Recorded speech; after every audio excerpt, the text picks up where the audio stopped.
Les 26 et 27 mai, le Haut-Karabakh a reçu la visite de 3 parlementaires français membres du cercle d'amitié France-Artsakh récemment créé à Paris.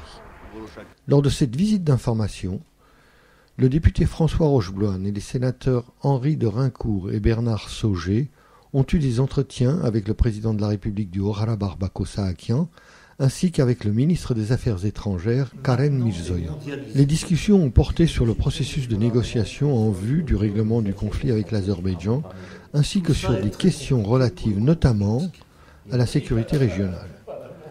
Lors des discussions, l'accent a été mis sur l'importance que revêt la création du cercle d'amitié France-Artsakh pour le renforcement des liens entre les deux pays.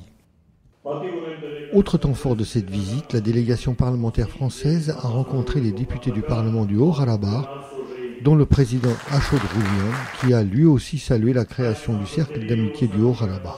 Cette initiative illustre l'amitié historique liant les peuples français et arméniens et permettra de développer leur coopération, a déclaré M. Roulian. C'est avec joie que nous avons appris la création du cercle d'amitié France-Artsakh.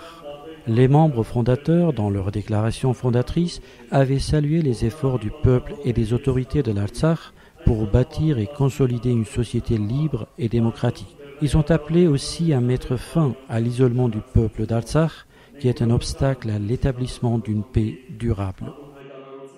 Les élus français ont, pour leur part, salué les progrès réalisés par le Haut-Karabakh dont ils ont, pour ceux du moins qui connaissaient déjà ce pays, constaté les transformations. Soulignant l'importance d'une reconnaissance internationale de l'Artsakh, ils ont déclaré que leur visite elle-même devait être comprise comme une contribution à cette quête de reconnaissance de l'Artsakh et un soutien à la volonté de son peuple d'édifier un pays libre dans la paix et par le dialogue. Je veux simplement vous dire, en ayant traversé et arrivant d'Erevan et puis ici, hier en fin d'après-midi et ce matin, que je suis à la fois admiratif de tout ce que vous avez pu réaliser en, au fond, si peu de temps, et d'un état d'esprit tout à fait particulier qui règne, qui est marqué à la fois, me semble-t-il, et ça c'est tout à fait extraordinaire, par la conjugaison harmonieuse de la sérénité et de la volonté. Les élus français ont pu rencontrer les représentants de la jeunesse de l'Artsakh. La rencontre s'est déroulée dans une atmosphère cordiale et chaleureuse dans le club francophone de Stepanakert.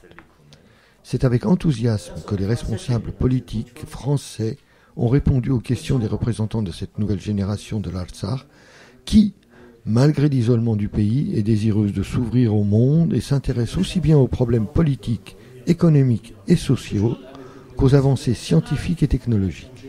La rencontre a été aussi l'occasion d'un véritable échange, les élus français étant eux aussi désireux de découvrir l'univers de ces jeunes, la façon dont ils vivent et voient le monde, les espérances dont ils sont porteurs. Ils sont comme les jeunes de France parce qu'ils ont de l'espoir. Et cet espoir, c'est de s'ouvrir au monde. Ils ne veulent pas rester au Karabakh toute leur vie, ils veulent aussi connaître autre chose. C'est toujours avec un grand plaisir que nous recevons ici des Français. Bien sûr parce que cela nous permet de pratiquer votre langue, mais aussi pour tisser des liens d'amitié. Visitant le village de Khachen, les élus français ont rencontré les habitants qui leur ont fait part des problèmes qu'ils rencontrent dans leur vie quotidienne. Mais des problèmes, il y en a aussi en France, ont répondu les parlementaires français. Ce sont toutefois des problèmes d'un autre ordre que l'on rencontre au Karabakh. La délégation française a pu le constater en visitant l'aéroport de Stepanakert, flambant neuf, où toutes les conditions sont réunies pour assurer des vols conformes aux normes internationales, mais qui restent désespérément déserts. Certes, le cercle d'amitié aujourd'hui est là, avec 3 représentants, mais cela nous a permis de nous rendre compte effectivement de la situation de l'aéroport tel qu'il est, et que celui-ci effectivement mérite d'être ouvert, et au moins sur un plan humanitaire, je ne vois pas, et dans le cadre du groupe de Minsk, il serait, me semble-t-il, important que celui-ci au moins puisse permettre à cet aéroport d'ouvrir et d'avoir des relations normale entre l'Arménie et le Karabakh. Les parlementaires français, accompagnés de M. Roulian, ont consacré leur deuxième journée au Karabakh à la visite de Chouchi. Signe des efforts des autorités pour rendre son statut de capitale culturelle à cette ville durement éprouvée par la guerre, le musée des Beaux-Arts, nouvellement aménagé, fut le point de départ de la visite des élus français. Lors d'une courte cérémonie, les membres de la délégation se sont vus décerner des mains de M. Roulian une médaille pour le 25e anniversaire du mouvement du Karabakh. La délégation a ensuite visité la cathédrale de Razan-Tchetsos, restaurée depuis peu comme bon nombre d'édifices historiques de la ville. Toujours à Chouchi, les parlementaires ont visité le chantier du premier lycée professionnel de la ville.